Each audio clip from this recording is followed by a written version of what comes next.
Hola, esta es la cuarta clase de equilibrio químico. Al igual que hicimos con la anterior, la dividiremos en dos partes. En esta primera parte, veremos cómo se aplica el principio de Le-Chatelier para analizar el efecto de cambios diferenciales en temperatura y presión en el avance de una reacción química, mientras que en la segunda parte analizaremos el efecto de cambios macroscópicos en la formación de reactivos y productos. El principio de Le Chatelier lleva este nombre como homenaje a Henri-Louis Le Chatelier, un químico francés, profesor e investigador durante toda su carrera profesional y defensor de la química experimental sobre los desarrollos teóricos. Hizo una tesis doctoral sobre cementos hidráulicos que fue fundamental para la conversión de la química de los cementos. También desarrolló las primeras termocuplas de uso industrial, instrumento indispensable para la medición de altas temperaturas, por lo que se lo considera el padre de la pirometría.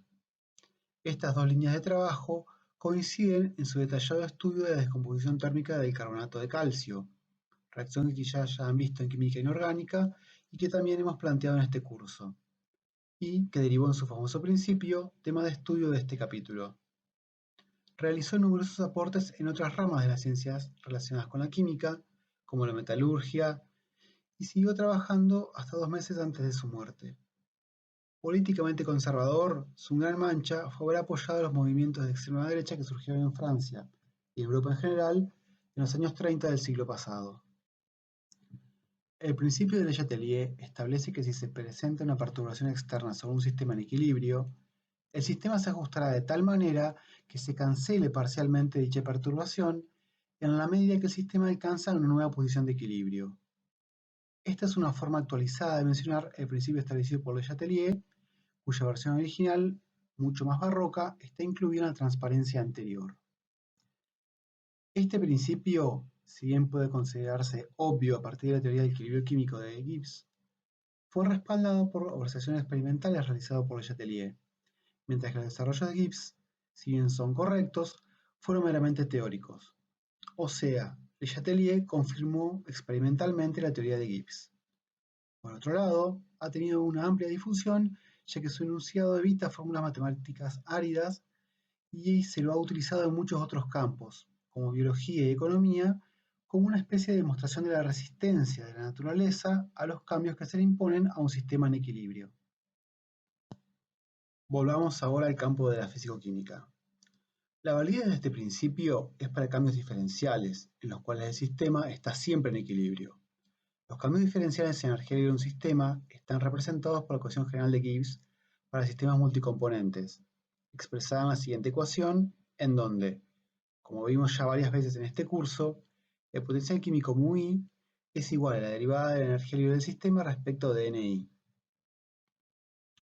Para analizar el principio de Le Chatelier, partimos de una reacción química general, reversible, donde dos reactivos A y B mayúscula reaccionan con estequiometría A y B minúscula, respectivamente, para dar los compuestos C y D mayúscula con estequiometría C y D minúscula. Para esta reacción, el diferencial de energía libre a T y P constantes es igual a la sumatoria de los mu sub I por el diferencial NI, que ya hemos visto que es igual al delta de energía libre de reacción, delta GR, por el diferencial del avance de reacción. A partir de esta igualdad, llegamos a la ecuación 3, que indica que el delta G de reacción es igual a la derivada de G respecto del avance a T y P constantes. El diferencial de energía libre para un sistema con reacción química puede escribirse entonces como la ecuación 4. El delta G de reacción no es un parámetro constante, sino que va a ser función de la temperatura, la presión y la composición química del sistema, o, lo que es equivalente, del avance de la reacción. La expresión diferencial del delta G de reacción está dada entonces por la ecuación 5. Ahora reemplazamos en la ecuación 5 la definición de delta G de reacción obtenida de la ecuación 3, que establece su igualdad con la derivada de G respecto del avance. Llegamos entonces a la ecuación 6, una doble derivada de la energía libre del sistema, donde en el término de la derecha tenemos un primer término que incluye la derivada de G respecto de T y del avance por diferencial de T. Un segundo término con la doble derivada de G respecto de P y del avance por diferencial de P, y un tercer término con la doble derivada de G respecto del avance por el diferencial del avance. A continuación, Analizamos cada una de estas derivadas dobles por separado, comenzando por el primer término. Aquí cambiamos el orden de las derivadas para derivar g respecto de t a p y avance constante, que de la ecuación 4 resulta igual a menos la entropía. La derivada de la entropía respecto del avance es la definición de delta S de reacción. Llegamos así a la ecuación 7. Hacemos un procedimiento similar con el segundo término y, sabiendo que la derivada de g respecto de p es igual al volumen, definimos a la derivada del volumen respecto del avance como el delta V de reacción. Obtenemos de esta forma la ecuación 8. Por último, tenemos la doble derivada de g respecto del avance, que denominaremos g segunda en la ecuación 9. Ahora reemplazamos las definiciones anteriores en la ecuación 6 y llegamos a que el diferencial de delta g de reacción, o sea, el diferencial de la derivada de g respecto del avance, es igual a menos el delta S de reacción por diferencial t, más el delta P de reacción por diferencial P, más g segunda por el diferencial del avance. Puede deducirse la igualdad del diferencial de delta de g de reacción con el primer y segundo término de la derecha de la ecuación 10 por analogía con la expresión diferencial de g, que es igual a menos s por diferencial t más b por diferencial de p. El tercer término es el que considera los cambios relacionados con la composición del sistema. Como dijimos antes, vamos a analizar qué sucede cuando hay cambios diferenciales en un sistema en equilibrio. Si estos cambios son diferenciales, podemos considerarlos reversibles, con lo que el delta S de reacción es igual al delta H de reacción sobre T. Además, por estar el sistema en equilibrio, G está en un mínimo respecto del avance, por lo que la derivada de G respecto de chi es igual a 0, y también será 0 el diferencial de la derivada de G respecto de chi.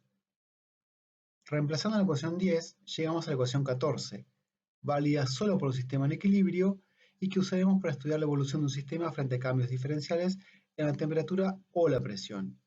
Los cambios de estos dos parámetros en simultáneos es muy complejo de analizar. En este gráfico representamos la evolución de G en función del avance.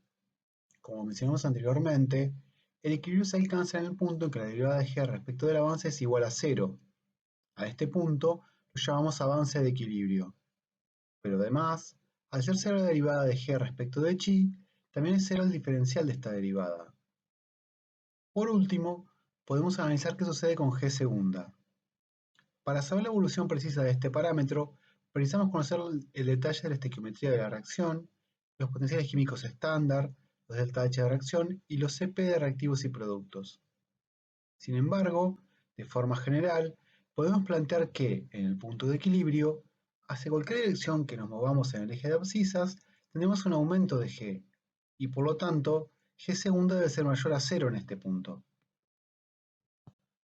Para analizar la respuesta del sistema frente a cambios diferenciales, trabajaremos con la ecuación 14. Primero estudiaremos cómo responde el sistema frente a cambios diferenciales en la temperatura manteniendo constante la presión, es decir, se cancela el segundo término de la ecuación 14. Si reordenamos esta ecuación, llegamos entonces a la expresión siguiente, que nos indica cómo son los cambios diferenciales en el avance frente a cambios diferenciales en la temperatura. En esta igualdad, vemos que los términos T y G segunda son siempre positivos, ya que T es la temperatura absoluta y porque estamos analizando cambios cuando el sistema está en equilibrio, y por lo tanto G segunda va a aumentar en cualquier dirección en que se mueva el avance, tal como vimos en la figura anterior. Por lo tanto, el signo de este diferencial está dado por el signo del delta H de reacción. Si el delta H de reacción es mayor a 0, es decir, si la reacción es endotérmica, frente a un incremento diferencial en T, veremos un incremento diferencial en el avance, o sea, el equilibrio se desplaza hacia los productos. Por otro lado, si la reacción es exotérmica, su delta H de reacción es menor a 0, y, según la ecuación vista, el avance disminuirá, por lo que el equilibrio se desplazará hacia los reactivos.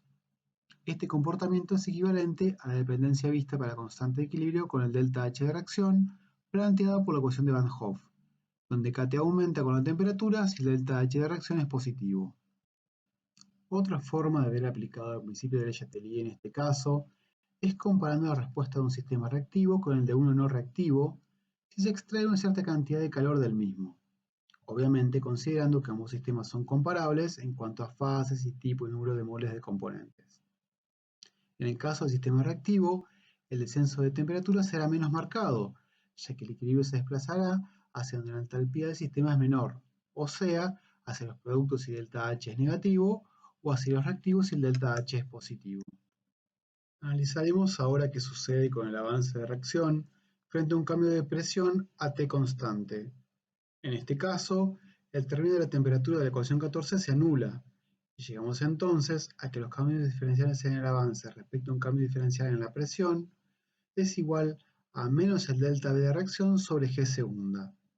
Vemos entonces que el signo del cambio en el avance va a depender del signo del delta de V de reacción. Si el delta V de reacción es positivo, es decir, si el volumen ocupado por los productos es mayor al de los reactivos, como por ejemplo N2 o 3 que da NO más NO2, entonces el avance disminuye al aumentar la presión. Si se aplica a gases ideales, un aumento en delta V de reacción implica necesariamente que aumenta el número total de moles. Para gases reales hay que considerar también que entran en juego los coeficientes de fugacidad. Por otro lado, si el delta V de reacción es negativo, por ejemplo hidrógeno y nitrógeno que se combinan para dar amoníaco, entonces hay un incremento en el avance de reacción al incrementarse la presión. Si comparamos nuevamente la respuesta de un sistema reactivo con uno no reactivo frente a una disminución en el volumen a T constante, veremos que en el sistema reactivo el aumento de la presión será menor, ya que el avance se habrá desplazado hacia reactivos si el delta V es positivo o hacia productos si el delta V es negativo. Por lo tanto, la compresibilidad de un sistema reactivo es mayor al de uno no reactivo. Veamos cómo se comporta el avance frente a un cambio de P a T constante para un ejemplo general, de una reacción donde un mol del compuesto A se descompone generando 2 moles del compuesto B. Claramente, para esta reacción, el delta V de reacción será positivo. Si partimos del compuesto A puro, o sea que NB0 es igual a 0, el avance es igual a NA0, que es un valor constante, menos NA, e igual a NB sobre 2. A partir de aquí, podemos expresar las fracciones molares de A y B en función del avance. Si consideramos válida la ley de gases ideales, entonces Kt es igual a Kp e igual a la productoria de los cocientes de Pi sobre P daga elevado a la nu i. En este caso sería Pb al cuadrado sobre Pa, o lo que es lo mismo, xb al cuadrado sobre xa, todo esto multiplicado por la presión total del sistema. Sustituimos ahora en la ecuación las expresiones de xa y xb como función del avance, y llegamos a esta expresión que nos muestra que el avance es inversamente proporcional a la raíz cuadrada de la presión. O sea, si aumenta la presión, el avance disminuye, como hemos postulado para un delta de V de reacción positivo. Para concluir, quisiera agregar que no todos los sistemas obedecen siempre al principio de Letelier, como sucede con algunos sistemas abiertos. Para que la validez de este principio sea completa, la formulación debería ser mucho más compleja que la que vemos aquí.